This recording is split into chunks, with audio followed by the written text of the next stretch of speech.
A faint orange glow bled through the stained glass slit of cell B09 in Red Grove Federal Penitentiary, casting rust-hued shadows across the narrow concrete walls. The tier was nicknamed the Furnace for the way it cooked in summer and froze in winter. No matter the season, it felt like punishment.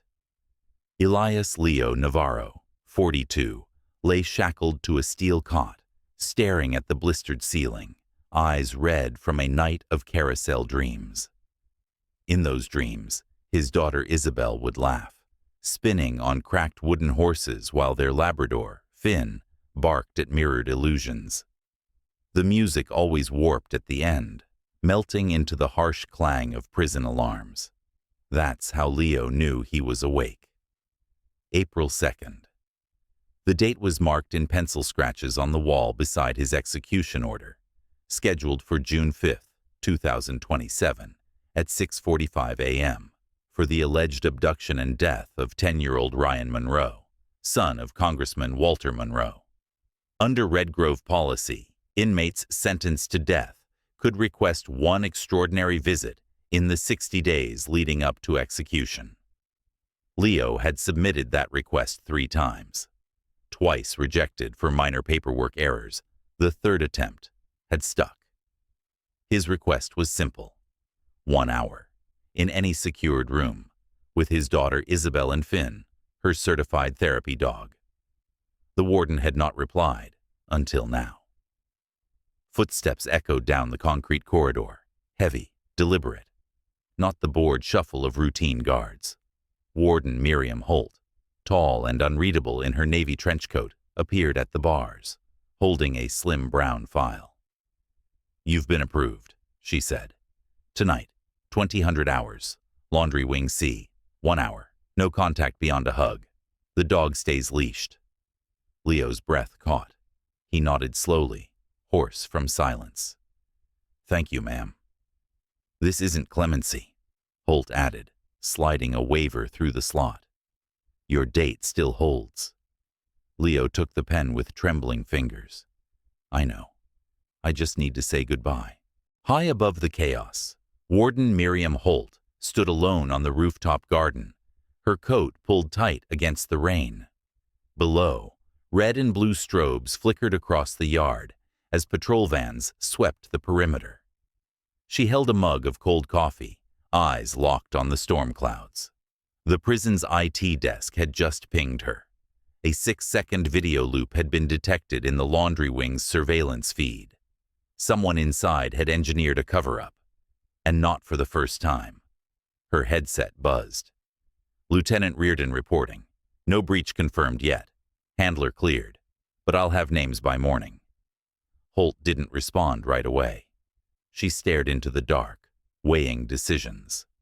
She'd allowed the visit, not the sabotage. Now, if Reardon dug deep enough, the whole facility could be caught in Senator Carr's shadow war. And Holt? She'd be sacrificed for a system she never fully believed in. Downstairs, Detective Aaron Voss from the state's Innocence Inquiry Unit waited in her office with a fat manila file. Complaints about evidence mishandling, several linked to Red Grove. Holt took one final breath, then descended the stairs. She entered her office to find Voss already reviewing logs, eyes razor-sharp. "Warden Holt," Voss nodded. "I need access to all evidence transfer ledgers from 2021 onward." "For what cause?" Voss didn't flinch. "Anonymous tip. Suggests key homicide evidence was rerouted through Red Grove, involving a sitting congressman's family." Holt's pulse quickened. She masked it with a measured nod. Of course. Transparency is protocol. Just then, Reardon barged in, soaked and seething. "Warden, permission to lock down the archives. There's a breach." Voss raised an eyebrow. "Not yet. I'm reviewing those archives." Reardon's glare darkened. Holt stepped between them. "Lieutenant, escort Detective Voss. Full access. No interference." Voss grabbed her folder and smirked slightly. Reardon turned on his heel, jaw clenched. As they left, Holt picked up her desk phone. "Porter," she said, Find T. Make sure he leaves these grounds alive. For the first time in years, she knew which side she was on. Isabel sat in a plain, windowless interview cubicle in Redgrove's visitor center, hands trembling over a clipboard marked "Therapy Orientation Complete." Her fake ID was returned without a glance. Beside her, Finn lay curled at her boots, chest rising and falling, tired but calm. "Handler Maria de Leon, you're cleared," the officer droned. "Expect program callbacks in 30 days. She nodded, slipping the badge into her pocket as her heart thudded against her ribs. She knew she wouldn't be back. Not through those gates. The exit buzzed open. Rain met her like a wall. Sodium street lamps lit the cracked pavement, and she could just make out her car, the silver Corolla, parked under a flickering light. As she approached, her phone buzzed. It was from T's burner. Mission good. Ledger secured. Meet at Riverbridge, 11:30 p.m. She texted back only, "On my way." Finn jumped into the back seat without a sound. Isabel slid behind the wheel, headlights off, engine purring. Her fingers brushed the clear plastic bag hidden beneath the seat. Inside, the bomber jacket, the one Marcus Monroe had worn, the one her father had described. It still carried the dark smear near the collar. She exhaled. "We're not done, boy," she whispered to Finn. He whined softly and laid his head down. Behind them, sirens blared. Flashing lights converged toward the eastern wing of the prison, the archives. She didn't need a message to know who they were chasing. "That's T," she murmured. She floored the gas. The Corolla peeled off the lot, heading for the dark county road that led toward Riverbridge. Each mile was one step further from the lies they were supposed to accept, and one step closer to a truth someone wanted, buried forever. Riverbridge was old steel and rust, once built for freight trains, now just a shortcut used by locals trying to shave time off their commutes. It arched over the Red Pine River, slick with mist, and nearly swallowed by the storm. Isabel arrived at 23:27. She turned off the engine. Wind howled through the cracked windows. Finn sat upright in the back seat, ears perked. Under the bridge's lone flickering lamp, T's red Buick idled. Hazard lights blinked like a heartbeat in the rain. Isabel opened the door, pulling her hoodie tight, and sprinted toward the car.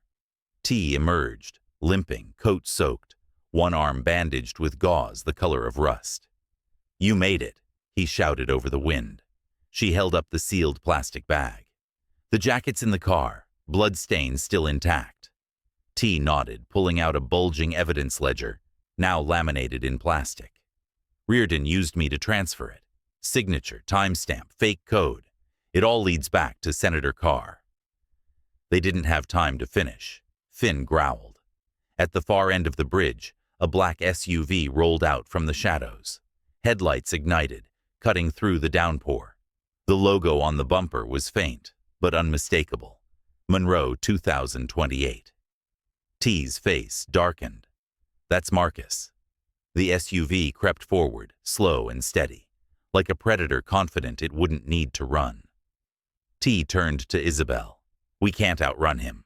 If he wants the jacket, we give him nothing." Her voice was hoarse. "He's coming for me." T didn't flinch. "Then I stall. You get the evidence to the detective." The SUV stopped 30 yards away. Its engine growled. From the driver's side, Marcus Monroe stepped into the rain. No coat, no umbrella, no fear. In his hand, another bomber jacket, pristine, clean, a decoy. His smile was razor thin. "Evening," he said. "Let's talk about what you stole." Rain whipped sideways as Marcus Monroe stepped into the glow of the bridge lamp. His black shirt clung to lean muscle, and in one hand, He held the pristine bomber jacket, like a trophy, like bait. Such dedication, he called over the storm. A daughter's love, an old man's guilt, and a dog with a nose too good for his own good. T stepped forward, shielding Isabel. Turn around, Marcus. You don't want this ending on a bridge again. Marcus grinned, shark-like. Why not? You seem to enjoy tragic symmetry. He turned his eyes to Isabel. And you, so brave, risking everything to clear a man already doomed. I'm not afraid of you, Isabel said, though her fingers trembled at her sides. Maybe you should be. Marcus's tone dropped. You have the real jacket, the one with the boy's blood. I know it. Hand it over, and I give you a running start. Just you and the dog. No bullets. Finn growled low, lips curled. I already lost my father once, Isabel said. I'm not letting you take him again. T handed her the ledger, voice soft but firm. Go. Get to Voss. If this goes wrong, at least the truth gets out. Marcus's eyes narrowed. You think this ends with paperwork? Suddenly, Finn lunged forward, barking with primal fury, slamming his paws against the car window. Marcus flinched. That was the moment. T whispered, Drop. Isabel hit the pavement. The rain stung like knives. T surged forward. Marcus reached into his waistband, pulling a gun. But Finn was faster. The Labrador exploded from the car, teeth sinking into Marcus's forearm, knocking the pistol sideways. A shot cracked. Sparks danced across the bridge railing. Isabel scrambled for the ledger as it skidded toward the edge. Marcus screamed, twisting. Finn held on. The jacket tumbled near the drainage grate. Isabel dove. The truth, her father's name, her entire life, balanced in that moment, in her hands. Her fingers closed around the ledger just inches from the drainage grate. The paper's plastic covering was slick with rain, but intact. The jacket, blood-stained, folded beneath her arm, followed close behind. Behind her, the bridge was chaos. T grappled with Marcus, both men soaked and slipping on the iron decking.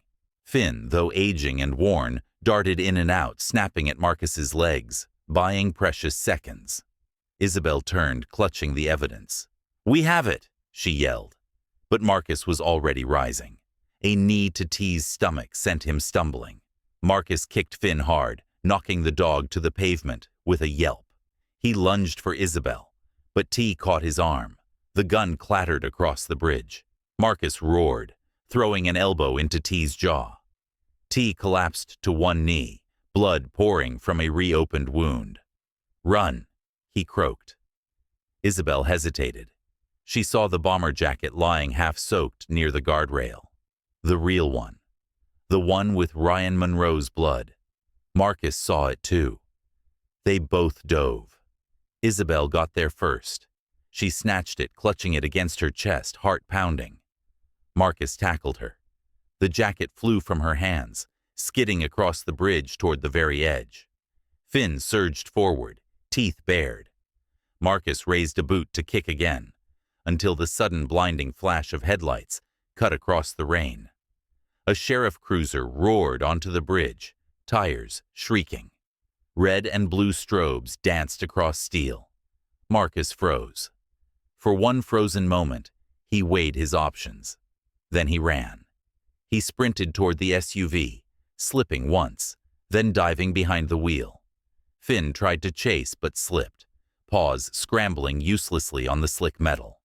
The SUV reversed fast, taillights vanishing into darkness. The cruiser braked hard. A deputy jumped out, gun drawn, eyes wide. T lay groaning. Isabel lay on her back, soaked, fingers still gripping the ledger. Finn, limping, pressed his nose to her cheek. They had won. Barely. But she knew it wasn't over. Not yet.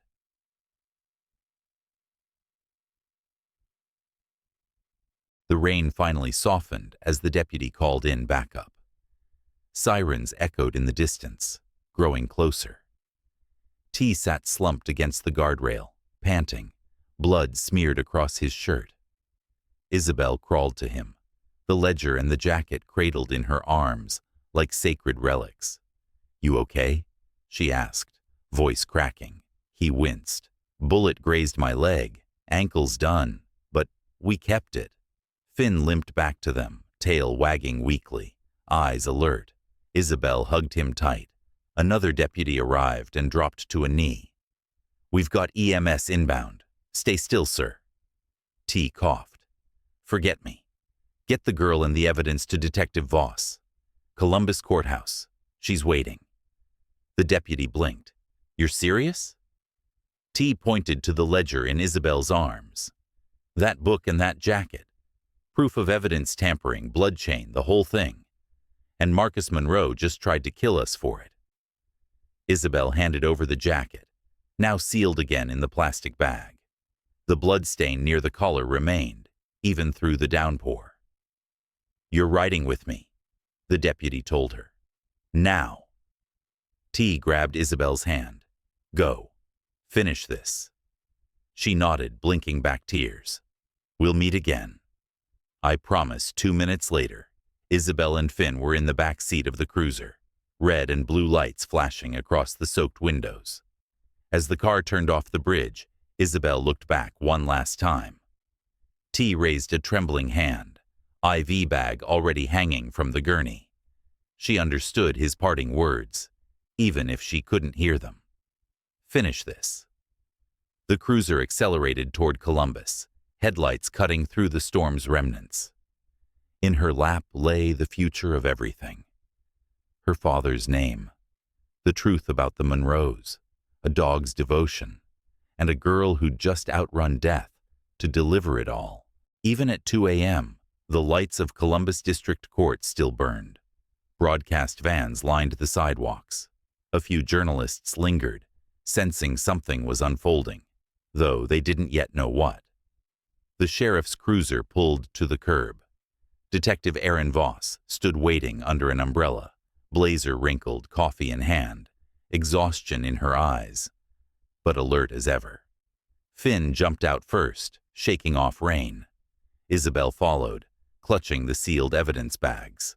Voss knelt beside the dog. "Good boy," she whispered before turning to Isabel. "Do you have it?"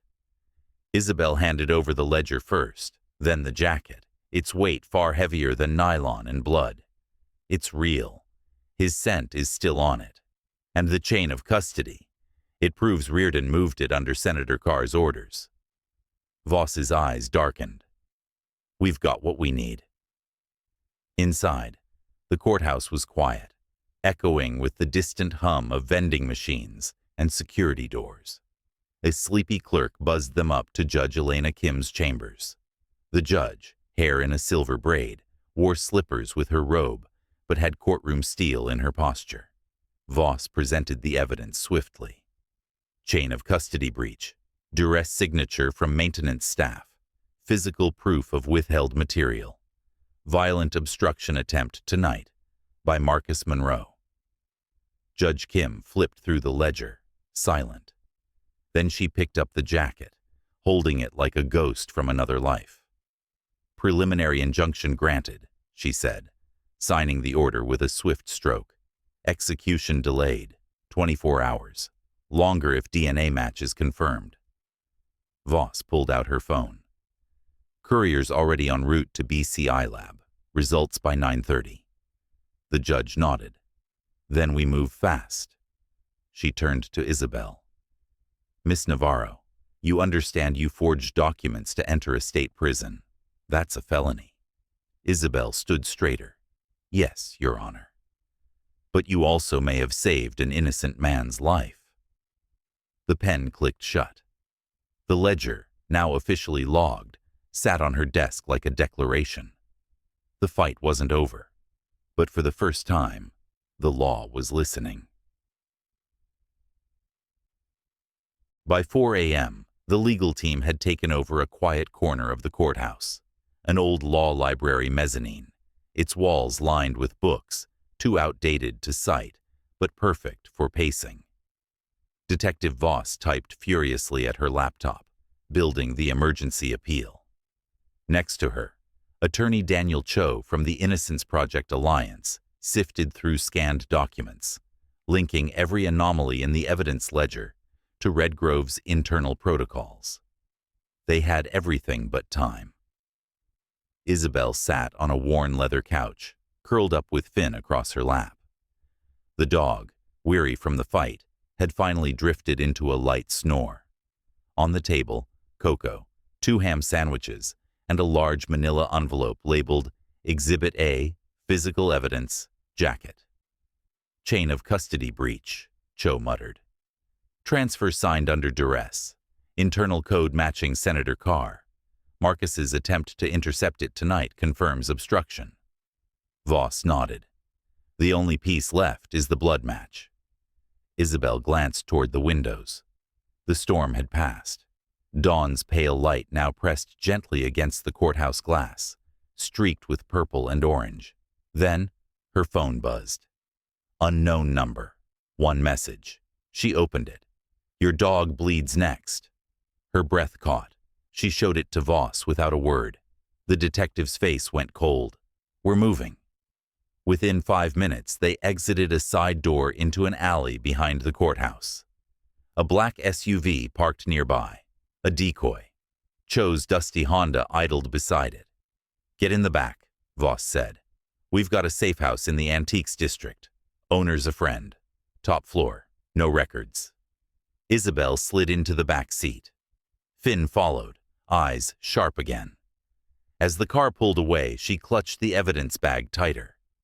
The law might be listening now, but danger hadn't stopped talking. The safe house was a forgotten Victorian loft above an antiques shop, guarded by ivy, time, and the scent of old wood polish. Inside, brass lamps glowed dimly across velvet chairs and glass cabinets full of faded postcards and military medals. Isabel stepped in first, still clutching the evidence bag. Finn padded beside her, tail low, nose twitching. You're safe here, said Detective Voss, locking the double door behind them. The shop owner's an ex-journalist, spent 10 years exposing government surveillance before retiring to clocks and teapots. They climbed the creaky stairs to the attic flat. 1 room, 1 bed, a tiny kitchen. No electronics except a battery-powered radio. Cho was already at the window, pulling down thick blackout curtains. We've got until 9:30. The lab will call as soon as the DNA comes through. Voss nodded. And if the test confirms Ryan Monroe's blood is on that jacket, then Senator Carr has a murder cover-up on his hands, Cho finished, and Marcus Monroe is the bullet he keeps reloading. Isabel sat at the edge of the bed, finally setting the evidence down. Her voice cracked. You said Marcus wasn't always like this. Voss hesitated. 10 years ago, he was a promising lawyer, smart, eloquent. His brother's death changed him. Cho added, Ryan Monroe was supposed to take the fall for a hit and run. But the boy who died? Son of a judge. Suddenly the blood sample goes missing, the jacket gets reassigned, and the senator spins a new narrative and blames my father. They nodded. Finn growled softly near the door. Isabel looked up. What if Marcus isn't trying to protect his brother's memory? Voss tilted her head. What if he's trying to erase it? Outside, sirens wailed, distant but moving fast. Cho checked his watch. Less than 3 hours left, Voss whispered. Let's hope the truth outruns them. The clock on the antique mantel ticked past 9:30 a.m. Isabel sat rigid on the velvet settee, fingers locked in Finn's fur, heart rattling in her chest. Outside, the streets below were calm, but inside the safe house, the air was electric. Then, bizit, bizit. Detective Voss's burner phone vibrated on the table. Everyone froze. She answered. This is Voss. A beat. Yes, understood. Email it to the clerk. Confirm chain of custody. Yes. She ended the call, eyes shining with something Isabel couldn't name. "It's a match," Voss whispered. "The blood on the jacket belongs to Ryan Monroe. Full profile. Gusibgujum gugugu piosentu." Cho exhaled like he'd been underwater. "That's it. We have him. Redgrove's records, the ledger, the fake transfer. The entire cover-up unravels with this." Isabel blinked fast, barely believing. "So, my dad." Voss smiled, just a little. "He won't die today. The judge will issue the formal stay. Then we move to vacate the conviction." Tears spilled down Isabel's cheeks. Finn licked her wrist, tail thumping quietly against the floorboards. Then, a loud knock on the downstairs shop door. 3 slow pounds. Cho moved to the peephole overlooking the stairwell. "It's a courier. Looks legit." Voss nodded. "Could be the order from Judge Kim."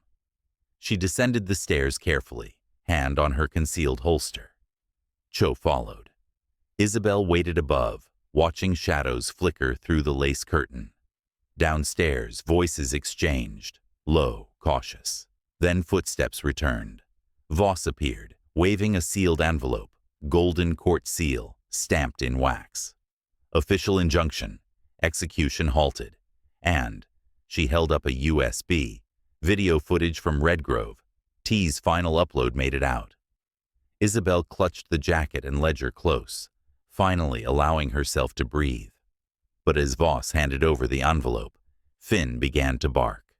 Not a greeting, a warning. Outside, across the street, a black SUV idled, engine on, tinted windows watching. Cho cursed. He's still out there.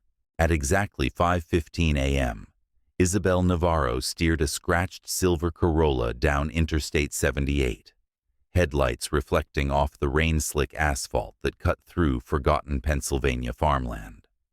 Her jaw was set, knuckles white on the wheel. The passenger seat held a duffel bag stuffed with a fake handler vest, a forged ID from Pine Hill Pet Therapy Services, and 2 peanut butter biscuits. Finn's favorite. In the back seat, Finn, now 12, lay belted in with a special harness. His once golden fur had faded to wheat, and a scar along his right ear still stood out from the day he pulled a drowning toddler from a backyard pond. He stirred as they neared Redgrove. Isabel reached back and scratched his shoulder. "Almost there, buddy." She hadn't seen her father in 5 years, not since the state had thrown her into the foster care system and erased his name from every emergency contact list. They changed her school, her last name, even her caseworker, 3 times. But one person had never disappeared. Tyree T. Dawes, an old lifer her father used to write about in every letter. 2 months ago, T had shown up out of nowhere, leaning against the counter at the cafe where Isabel worked afternoons. He was older than she expected, with cracked knuckles and a coat 2 sizes too big. But when he slid a laminated photo of her as a little girl riding a carousel, Finn at her side, she knew. "Your dad's time's running out," he said, "and the state's not doing us any favors. So we're bending the rules." Now she was driving to meet him. The location, an old rail yard water tower, just off Route 18, outside of Briar Hollow. As the tower came into view, rising like a ghost from the fog, Isabel pulled in and killed the engine. T was already waiting, his truck idle, hazard lights blinking. He stepped out, rain streaking his glasses. "You ready, Nina?" he asked. She nodded. "Let's go get him his goodbye." The black SUV across the street didn't move. It just sat there, engine rumbling, exhaust fogging the morning air. Silent. Watching. Isabel stood at the attic window, heart pounding. Finn snarled low beside her, eyes locked on the vehicle. Detective Voss stepped beside her, sipping cold coffee. "He knows we have the evidence. He's waiting to see what we'll do with it." Isabel clenched her fists. "So we stop waiting." Voss raised an eyebrow. I'm tired of running, Isabel said. We've got the DNA. We've got the jacket, the ledger, the footage. Let's take it public. Voss nodded slowly. You want the press. Livestream, full release. He can't kill the truth if it's everywhere. Downstairs, Cho was already typing furiously. There's a media panel today at Columbus Law Hall. I know someone hosting.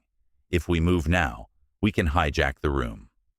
Voss looked out at the SUV. He'll follow. Isabel zipped her backpack, carefully tucking in the jacket, the ledger, and the USB. Good. Let him. 10 minutes later, they exited through the alley. Cho's beat-up Honda Civic waited behind the antiques shop. Voss drove. Cho rode shotgun, Isabel and Finn in the back. Livestream links up, Cho said. We'll go hot the moment you're on stage.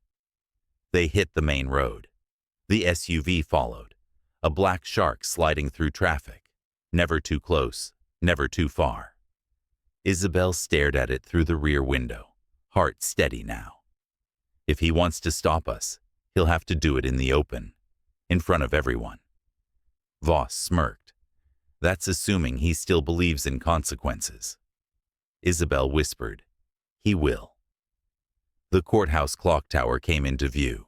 Reporters swarmed the lawn, cameras already rolling. Voss pulled up to the steps. This is your moment, she said. Isabel stepped out. And for the first time, she wasn't just a daughter fighting for her father. She was a witness, a stormbreaker. Isabel took the courthouse steps 2 at a time, wind tugging at her jacket, Finn trotting beside her with purpose. Cameras spun toward her like radar dishes, sensing a signal. Finally, something real. Reporters shouted questions. Miss Navarro, is it true your father's execution has been delayed? Is Marcus Monroe involved in a cover-up? Is that the dog from the prison protests? She ignored them all. At the top of the stairs stood a temporary media podium, flanked by folding chairs and tangled microphone cords. Cho was already there, checking the live feed on his phone. You're up. We're streaming on 7 platforms. She stepped to the mic. Her hands shook, but her voice didn't.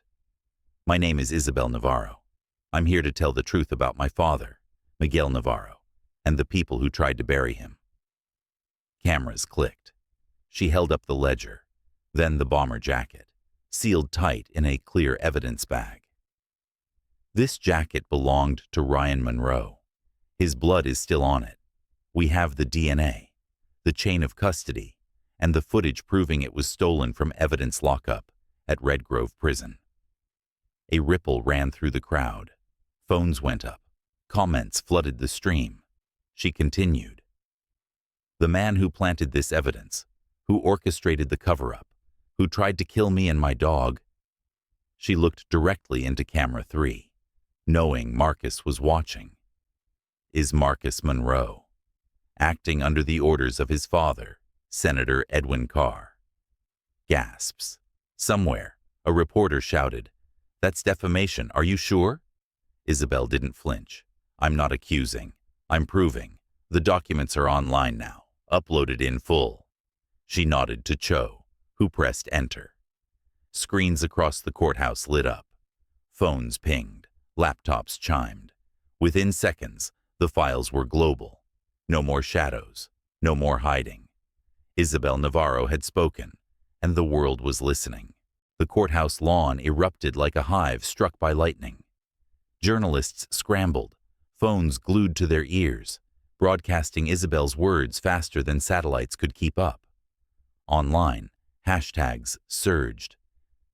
Free Navarro, Monroe cover-up. The jacket. Isabel stepped down from the podium, heart hammering, not from fear, but from momentum. Finn stayed close, ears perked, body alert. Detective Voss met her at the bottom of the steps. It's everywhere now. Multiple outlets confirmed the chain of custody on the documents. And the Red Grove footage? Viral. She handed Isabel a phone. Your dad saw it. They wheeled a laptop into his cell. Isabel's eyes filled with tears. What did he say? Voss smiled. He said he's proud of you. A moment of silence passed before it shattered. Screech. The black SUV swung into view, tires burning across pavement. Crowds gasped. Cameras turned. From the driver's seat stepped Marcus Monroe. No disguise, no hesitation. He wore a dark gray coat, immaculate, hair slicked, no weapon visible, yet the threat rolled off him like static before a storm. Reporters surged. Marcus, is what she said true? Are you behind the forged evidence? Marcus walked calmly toward the podium. His eyes never left Isabel. She stepped forward, breath shallow but spine straight.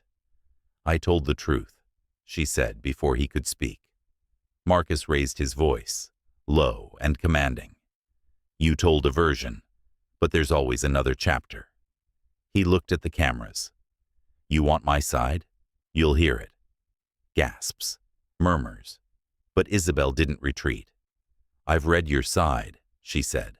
In blood, in signatures, in a prison sentence that never belonged to my father.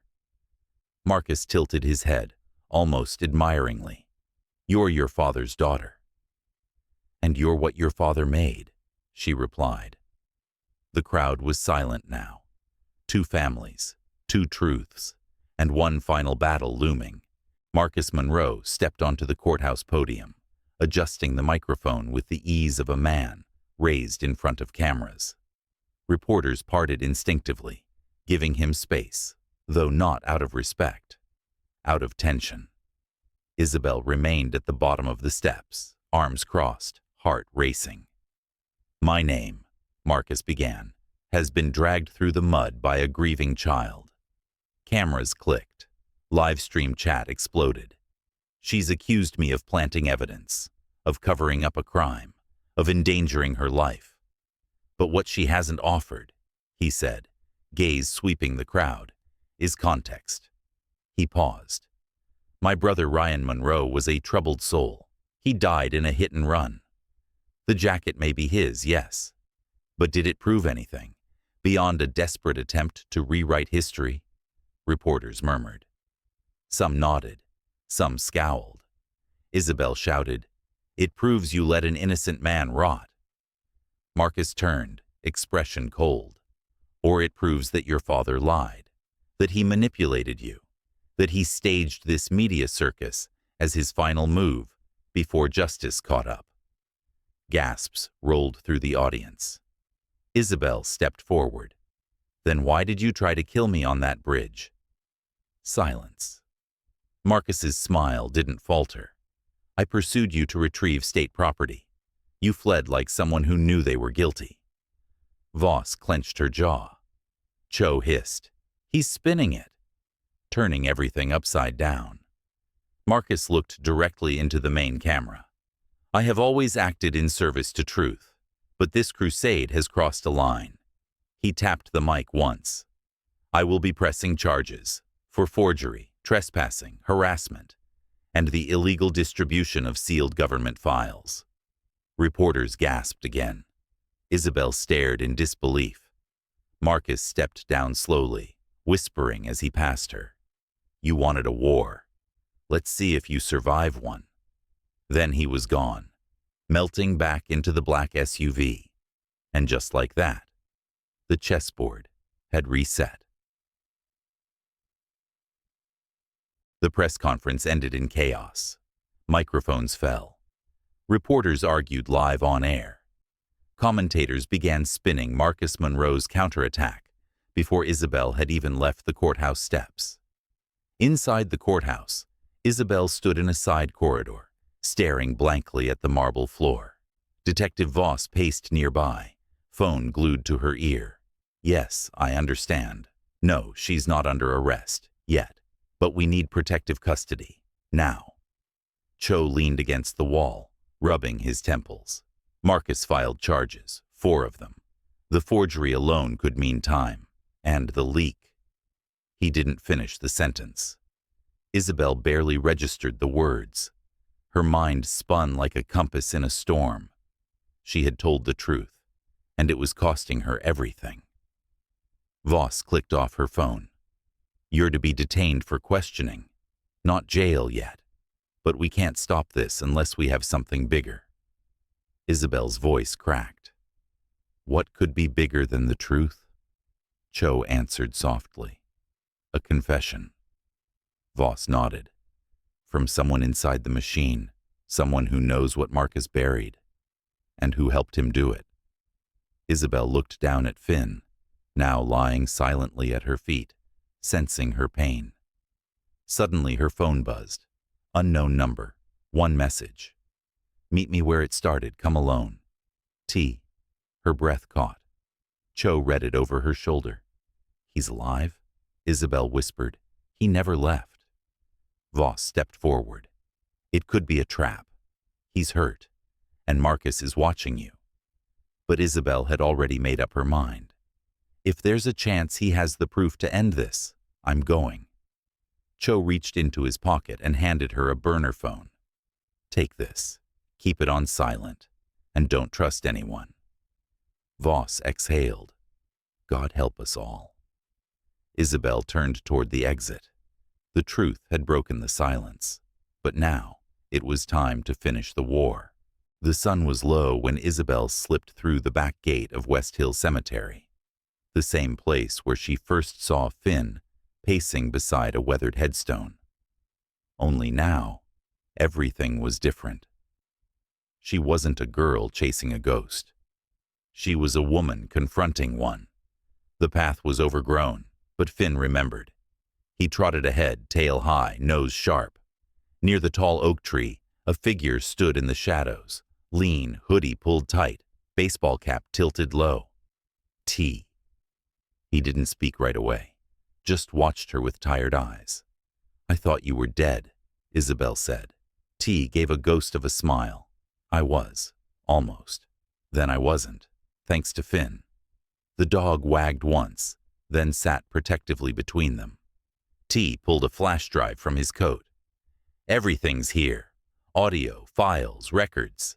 I used to scrub Redgrove's surveillance, but I kept things. Insurance. Why come back now?" she asked. "Because Marcus won't stop, and because your dad deserves better than silence." He handed over the flash drive. "There's one file that matters most. Recorded the day they pinned the murder on your father. Marcus and Reardon talking. You can hear it." Isabel's fingers shook as she took it. "And what about you?" she asked. "You'll be a target too." T smirked. "I've always been one, but now I'm done hiding." Suddenly headlights flashed through the trees, slow, sweeping. T's eyes snapped to the movement. "You were followed." "No, only Cho and Voss knew." But Finn growled. From the road below, the hum of an engine rose. T backed away. "Go. You've got what you need. Don't waste it." He vanished into the underbrush. Isabel clutched the drive, heart pounding. Finn barked once, sharp, urgent. She turned and ran, gravel crunching beneath her feet. The truth was no longer just spoken. Now it had a voice, and she had to make sure the world heard it. Gravel flew underfoot as Isabel sprinted through the overgrown paths of West Hill Cemetery, clutching the flash drive like a lifeline. Behind her, the SUV's engine roared to life. Closer now, no longer lurking. Finn darted ahead, weaving between tombstones, barking once to steer her left, away from the main road. Through the trees, headlights sliced the dark. They were hunting her. She didn't need to guess who was inside. Marcus never missed a second chance. Her legs burned, her lungs clawed for air. But she didn't stop. She had to get to the uplink. Ahead, the chapel ruins emerged from the trees, crumbling stone, shattered stained glass, and at its heart, the old iron bell tower, long abandoned but still standing tall. Isabel burst through the door, slammed it shut, and barricaded it with a broken bench.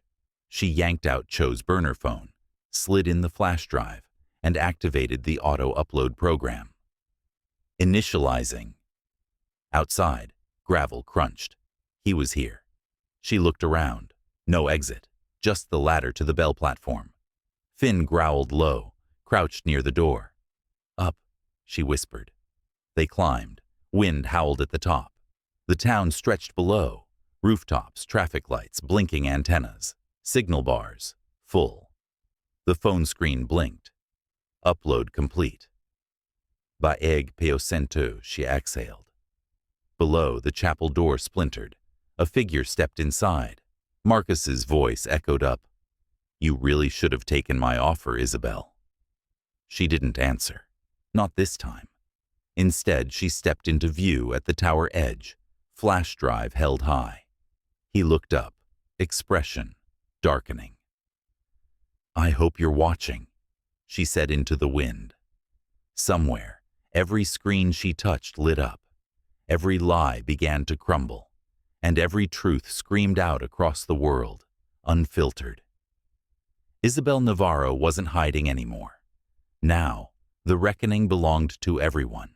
Marcus Monroe stood in the ruins of the chapel, face lit by the cold light of Isabel's silhouette above. He had lost control. The evidence was live. The files were spreading faster than he could scrub them. Headlines exploded across his phone. Senator's son implicated in cover-up. Navarro execution halted after bombshell leak. He clenched his fists. Above, Isabel watched him, wind tearing through her hair. You lose, she said simply, but Marcus only smiled. You think this ends with a file? With the truth? He shouted up. The world doesn't care about truth. It cares about power. And I still have plenty. He pulled a pistol from his coat. Isabel flinched. Finn growled, teeth bared. Marcus stepped forward. Come down now, and I'll let your mutt live. Her fingers curled tighter around the rail. He raised the gun. That's when a voice rang out. Drop it. Detective Voss appeared behind him, gun drawn, badge raised. Cho followed, holding a recorder. Marcus froze. You're surrounded, Voss said. We've got a full unit out back, helicopter in the air. You move, you're done. Marcus didn't lower the weapon. Instead, he turned slowly to face her. You have no idea what you've unleashed, Cho said coldly. Maybe not. But we're not afraid of it anymore. Isabel stepped further into view. This isn't just about my dad, she said. It's about every person you buried to protect your father's legacy. That ends now. Marcus looked up at her, and for the first time, his eyes betrayed something Isabel hadn't expected. Not rage, not hate, regret. But only for a moment. Then he turned the gun toward Voss. Crack! A shot rang out. Marcus collapsed. The chapel fell silent, and the shadows that had ruled their lives finally broke. Marcus Monroe lay on the chapel floor, blood pooling around his shoulder. He was alive, but just barely. Detective Voss kept her weapon trained on him, voice sharp into her radio. Suspect down. Requesting immediate medical evacuation. Gunshot wound to upper right quadrant. Conscious but unstable. Cho crouched beside Marcus, retrieving the pistol and kicking it away. You're done. No more running. Marcus's eyes fluttered, voice hoarse. It was never about me. Voss raised an eyebrow. Then who was it about? He coughed. My father. Senator Carr. He gave the orders. I just cleaned the mess. Up in the bell tower, Isabel finally allowed herself to breathe. Her hands trembled against the railing as the final pieces slid into place. The monster wasn't just Marcus. It went higher, deeper. She climbed down slowly, Finn at her side, steps careful but steady. When she reached the chapel floor, Cho held up his phone. The confession? Got it. Livestream never stopped. Marcus chuckled weakly. You'll never touch my father. Isabel knelt beside him. Maybe not today, but he'll hear it, and so will everyone else.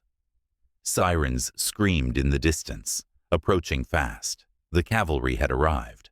Voss looked to Isabel. It's over. For real, this time. Isabel didn't answer. She just looked down at Marcus, once untouchable, now bleeding on stone. He had hunted her, framed her father, nearly killed them both, and now, stripped of power, he looked so small. She turned to Voss. I want to see my dad. You will, Voss promised. He's waiting. As EMTs rushed in, Cho guided Isabel outside. The sky had turned lavender, soft and full of light. A new day, and for the first time in years, it belonged to her. The walls of Redgrove Prison looked different now, less like a fortress, more like the last shadow, to be outrun. Isabel walked beside Detective Voss, past guards who no longer scowled at her, past inmates who whispered her name like it meant something. Finn trotted loyally at her side, tail calm, head high. They reached cell block C, where time seemed to slow. The guard opened the door, and there he was, Miguel Navarro. His beard was grayer, his posture a little more stooped, but his eyes, those were the same, clear, steady, proud. He stepped forward, slow at first, then faster, and pulled Isabel into a hug so tight the whole world disappeared.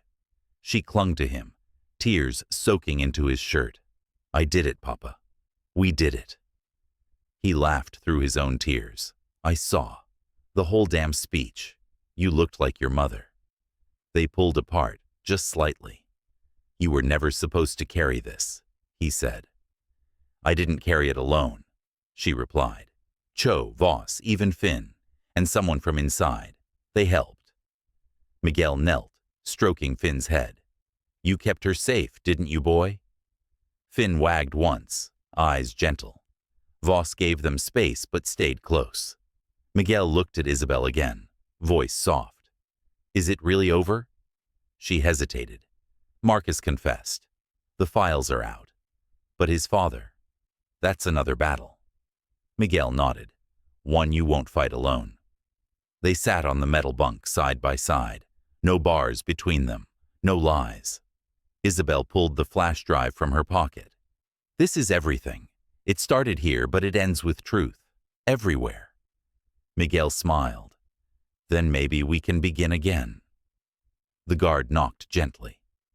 Time's up, but there's talk of transfer, protective custody, maybe even release. Isabel stood. I'll be waiting. Miguel kissed her forehead. And I'll be free. As she walked out, light spilled through the corridor windows.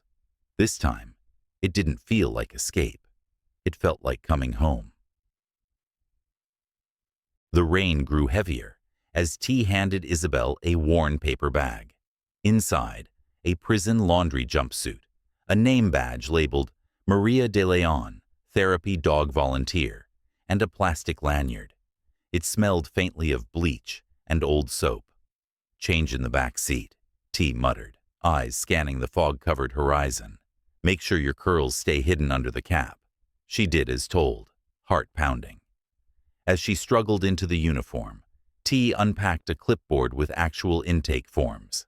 Rabies, certificate, volunteer release, handler training log, all stamped and signed by Pine Hill Pet Therapy. T hadn't just faked the system. He'd manipulated it from the inside. Driver at intake gate 4B is on our side, he explained. But we've got less than 25 minutes.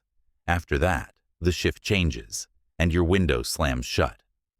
Are you sure Finn will be okay? Isabel asked, buckling his harness. T smirked. That dog's a gentleman, more behaved than most guards. They drove the final mile in silence. The prison loomed ahead. Redgrove, all razor wire, floodlights, and rain-streaked concrete. A blue banner flapped at the entry checkpoint. Therapy Dog Pilot Program. Report to Visitor Bay B.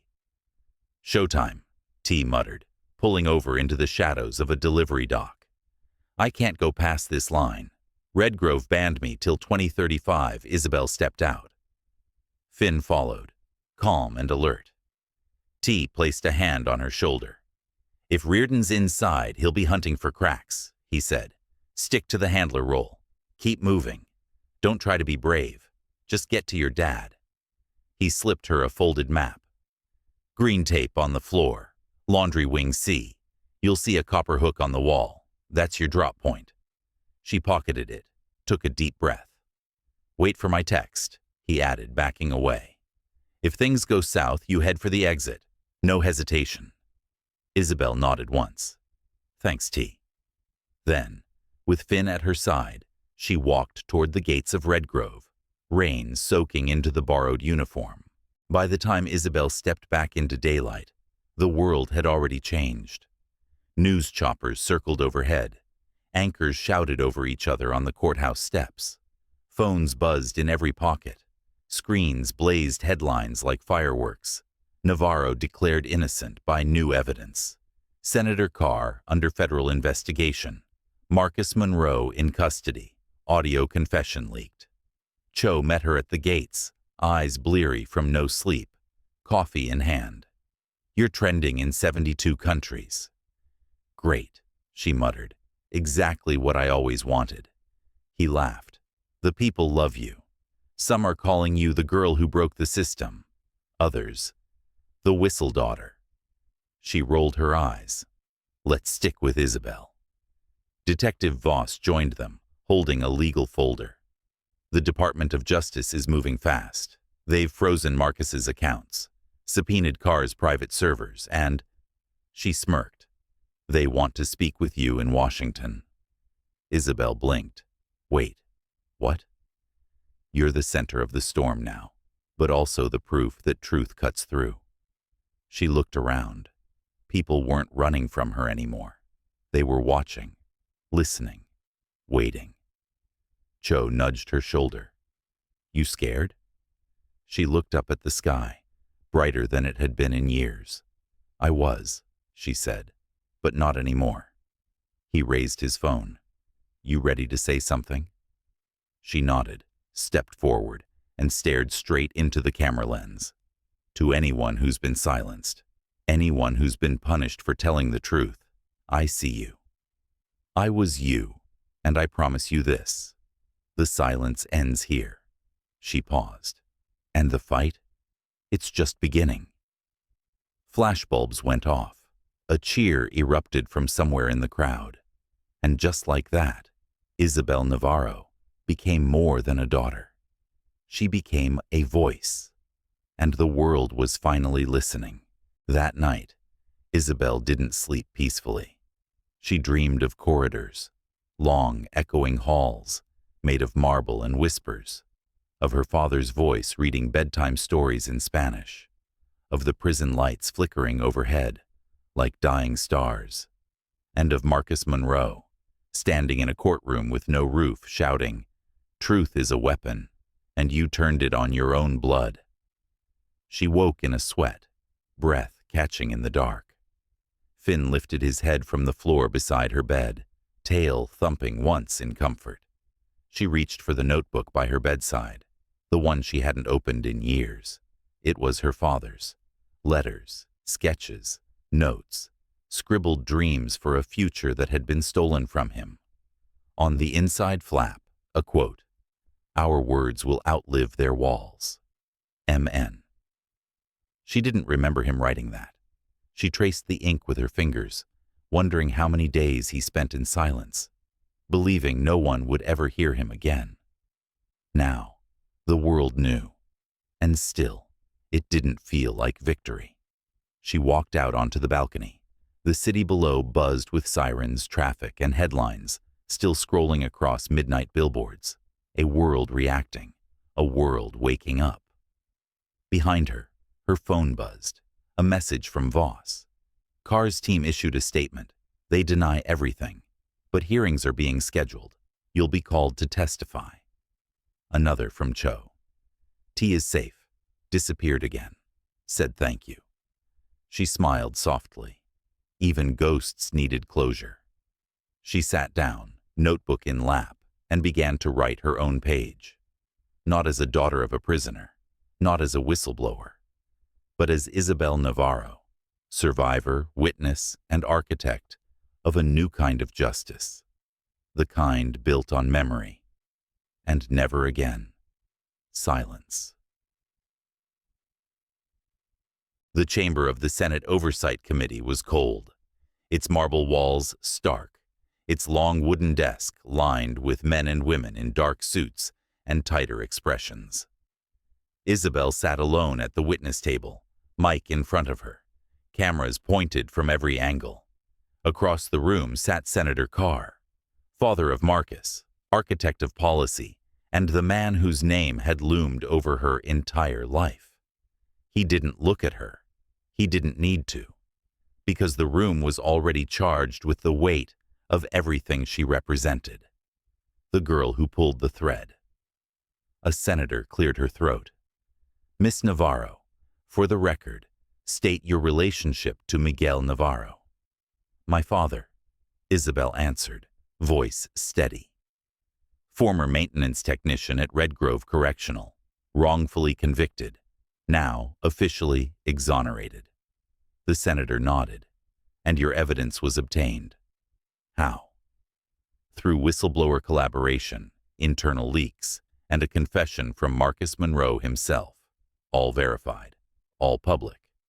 Carr finally looked up, jaw tight. Another senator asked, do you believe Senator Carr was directly involved in suppressing that evidence? Isabel didn't blink. Yes, and I believe Marcus acted under his instruction. Carr leaned into his microphone. That's a bold accusation, young lady, based on the words of a fugitive and a disgraced son. She turned to him. Number based on truth, which scares you more than any courtroom. A ripple of tension moved through the chamber. The lead senator raised a hand. Enough. Miss Navarro, we've reviewed your files, and we'll be issuing subpoenas to follow up. But one thing is clear. Your courage has changed the narrative. Isabel sat taller. She hadn't come for revenge. She'd come for exposure, for justice. Outside, reporters exploded with questions as she stepped onto the marble steps. But Isabel said nothing. She didn't need to. For the first time in history, the system was chasing itself, and she was already one step ahead.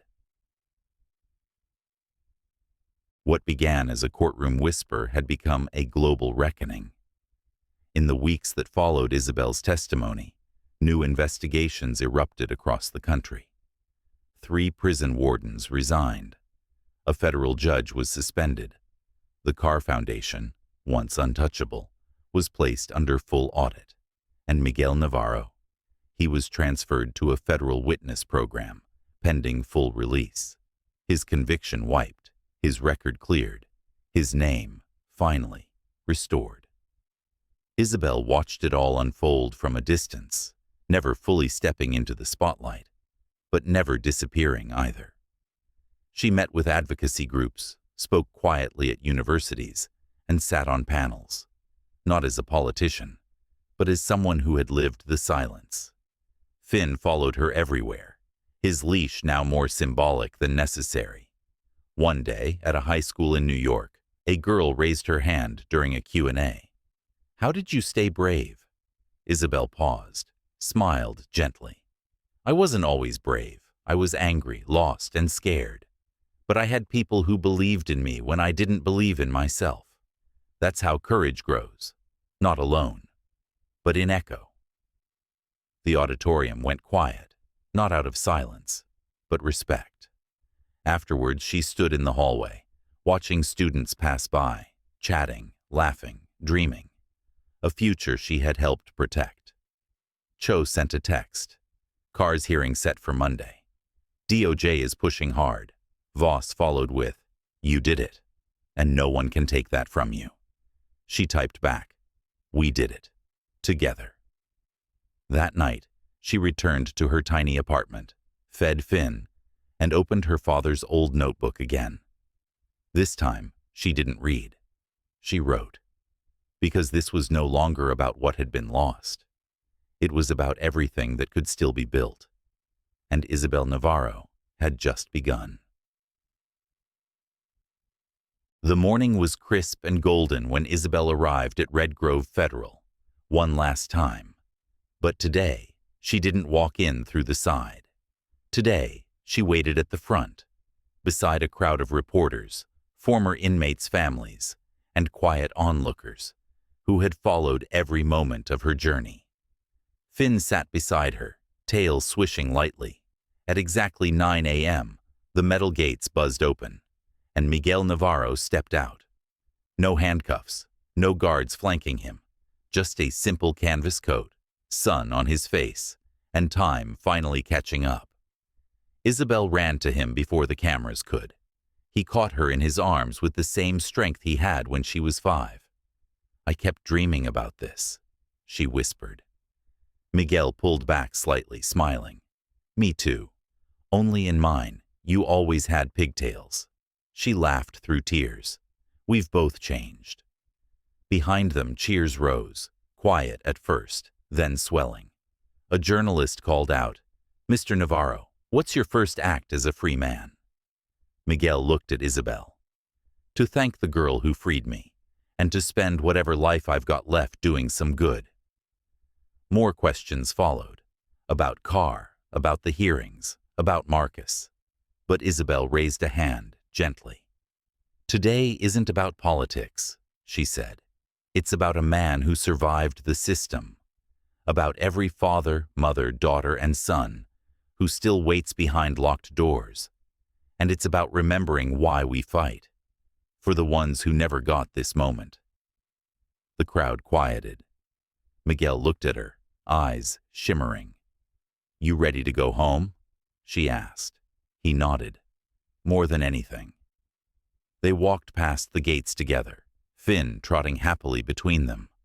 There were no more bars, no more shadows, only sun, only sky, and the long road ahead. Open, at last. 3 months later, the house on Willow Street didn't look like much. Peeling paint, a crooked fence, a porch swing that groaned in the wind. But to Isabel, it was perfect. Because inside, Miguel Navarro was laughing, really laughing, for the first time in years, playing chess with a kid from the neighborhood who came over every weekend. In the corner, Finn napped by the fireplace, nose twitching in dreams. And on the walls, photos, real ones. Isabel and Miguel at the prison gates, at the Senate hearing, on a hiking trail with Finn, and one black and white photo. Isabel as a child, holding her father's hand outside a carnival. She stood in the doorway, sipping coffee, the morning sun catching in her hair. Cho's latest message buzzed in. "Carr indicted.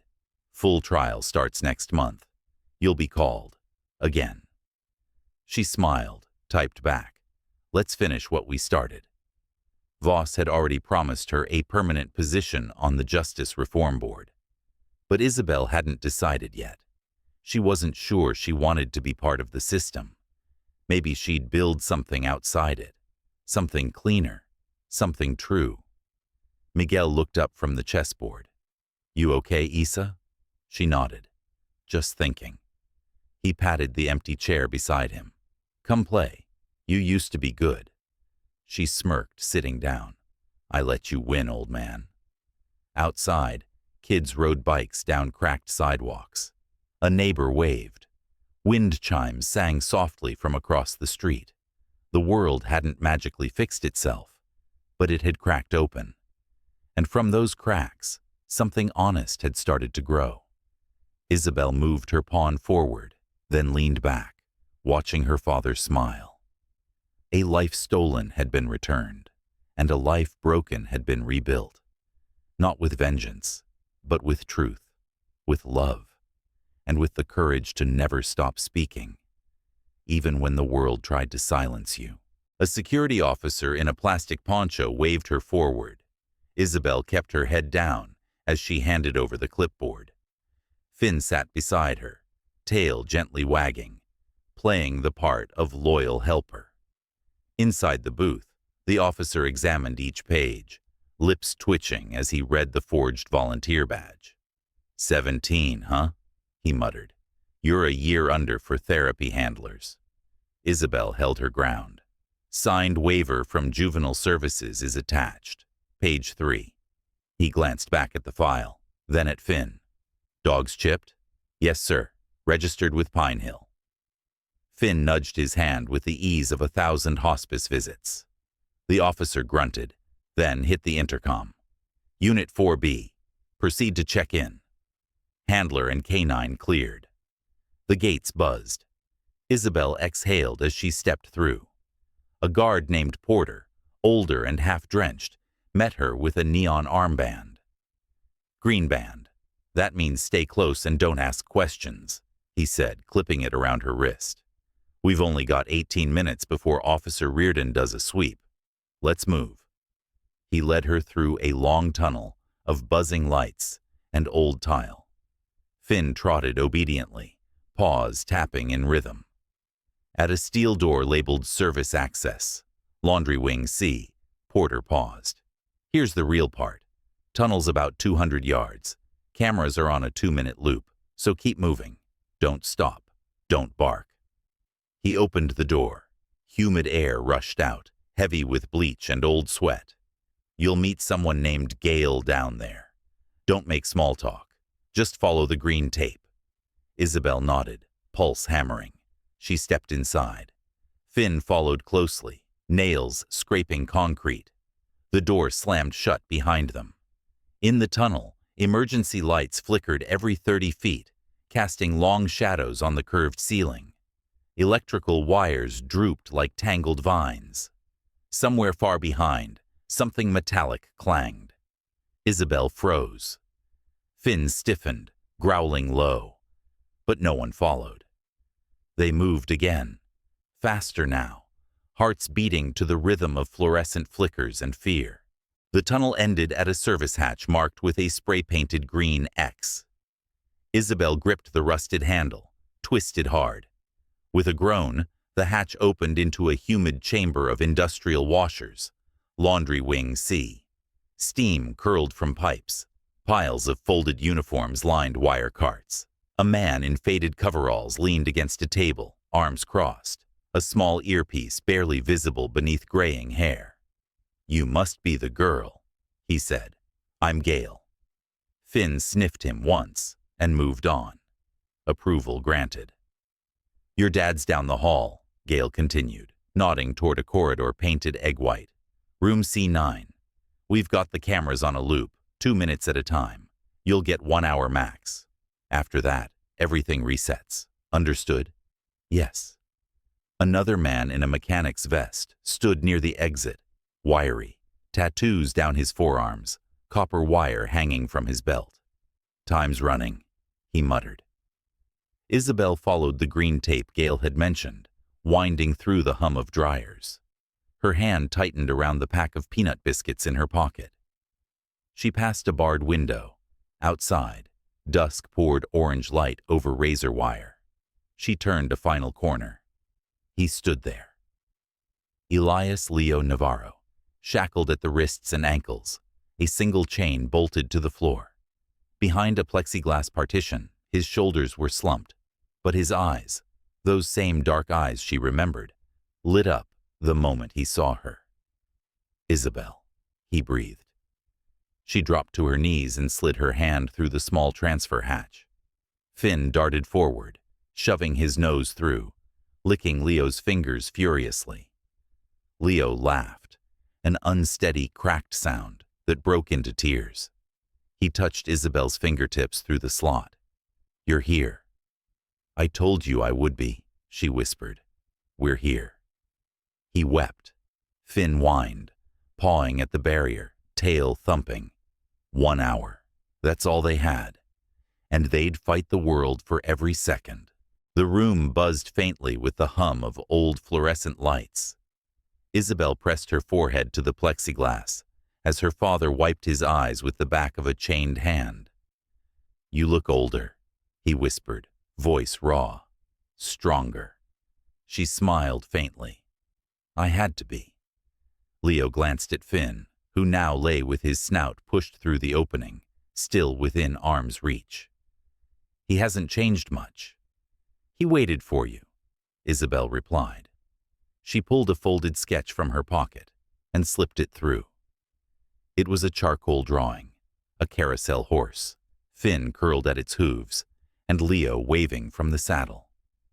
Leo's fingers trembled as he unfolded it. "I drew it from memory," she added. "Our last day together." He stared at the drawing for a long moment, lips pressed together, eyes glistening. Then he looked up. "There's something I need to tell you before the time runs out." A muffled clang came from down the hall, something heavy dropping. Gale's voice crackled in his earpiece. "Movement in East Corridor. 45 seconds until sweep." Leo leaned forward, urgency creeping into his voice. "The man who did this, who hurt that boy, it wasn't me. It was someone connected to Monroe. He wore a black bomber jacket that night. Finn caught the scent. If you find that jacket—" "Wait, the jacket. Why didn't you tell me before?" "I couldn't, not over letters, not with every word read by someone else." Finn whined again, tense. Outside, the hallway echoed with bootsteps. Gale appeared at the door, eyes wide. "They're moving faster than expected. You've got maybe 1 minute." Isabel's voice cracked. "Then tell me everything. Now." Leo reached through the hatch one last time, grabbed her hand. "Find the jacket. It proves I didn't kill Ryan Monroe. The man who did, his name is Cal Monroe, the congressman's nephew." Finn growled, low and certain. Isabel's eyes burned. She had 1 hour left. And now, she had a mission. The hallway outside erupted in a flurry of barking and boots. Gale slammed the inner latch. "We're out of time." Leo grabbed Isabel's hand one last time through the slot, squeezing hard despite the shackles. "Promise me you'll find it." "I will," she whispered. "I'll clear your name." Gale yanked her back. "Let's move." Finn lunged through the hatch first, twisting mid-air to land beside Isabel. The dog's body blocked the view just long enough for Gale to unhook Leo's wrist chain and reclip it higher, disguising the tampering. They darted into the service corridor. Steam clouded the air, and alarm tones now echoed faintly across the lower tiers. Gale grabbed a hamper cart and shoved it sideways against the annex door to delay pursuit. "This way." He led them down a narrow maintenance path. The lights flickered as they passed, bare bulbs strung between pipes. Finn stayed close, his tail stiff with tension. They reached the service hatch. On the other side, the laundry tunnel. Behind them, voices shouted. Radios crackled. Isabel crawled in first, Finn right behind. The tunnel was darker now, each emergency light feeling a lifetime apart. A flashlight beam sliced behind them. "Who rerouted the therapy crew?" A deep voice barked. Isabel's breath caught in her throat. That voice, it had to be Reardon. Finn nudged her forward. She crawled faster, heart hammering, until a small glowing panel appeared. A keypad exit near Dock Bay 2. A mop bucket came skittering behind them, launched down the tunnel to distract. The noise clanged like an avalanche. Then the hatch opened. Officer Porter stood there, face pale but calm. "Fire drill covers up. You go now." He ripped off Isabel's green armband, replacing it with a red one. "Walk straight to visitor processing. Say nothing." Isabel nodded. "Thank you." Then she ran, with Finn at her heels, and her father's words still echoing in her chest. Rain hammered down on the steel roof above Dock Bay 2, masking the rapid footsteps of Isabel and Finn as they emerged from the tunnel into open space. Behind them, alarms were beginning to stir, faint but growing louder. Across the loading dock, T crouched beside a forklift, pretending to fumble with a wrench. His clothes were soaked, hands trembling with effort and adrenaline. Officer Reardon loomed nearby, eyes narrowed, voice sharp. "You think I don't recognize your face, old man?" Reardon snapped. "What the hell are you doing on maintenance duty?" T didn't flinch. Forklift blew a cylinder. Dock supervisor said stall it. "Dock supervisor didn't sign your clearance," Reardon growled, stepping closer. "And you're wearing a parole anklet." Just then, his radio crackled. "All K9 units report. No contraband found. Suspect has exited zone." Reardon's eyes narrowed. His gut told him something had slipped through, but procedure had to be followed. Barely. He jabbed a finger at T's chest. "Stay put. If I find one scrap of paper out of place, I'll haul you back inside myself." He stormed off, muttering. T exhaled only when Reardon disappeared around the corner. Blood dripped from his knuckles where the wrench had slipped. He ducked behind the forklift, yanked out his burner phone, and texted one line. "Girl safe. Exit clear." Almost instantly, a reply came in from a number he didn't recognize. "Phase 2 begins. Archive next." His fingers hovered. He knew what came next. The jacket. The one piece that could collapse everything Senator Monroe had built. He looked toward the prison's far end, where the archive wing waited. Locked, dusty, but not forgotten. Rain surged, blowing sideways. Thunder rolled over the flat rooftops. T tucked the phone into his jacket, wiped his bleeding hand on his pants, and limped into the shadows of Redgrove's oldest hallway. He had one job left to do: make sure the truth wasn't buried before the sun came up.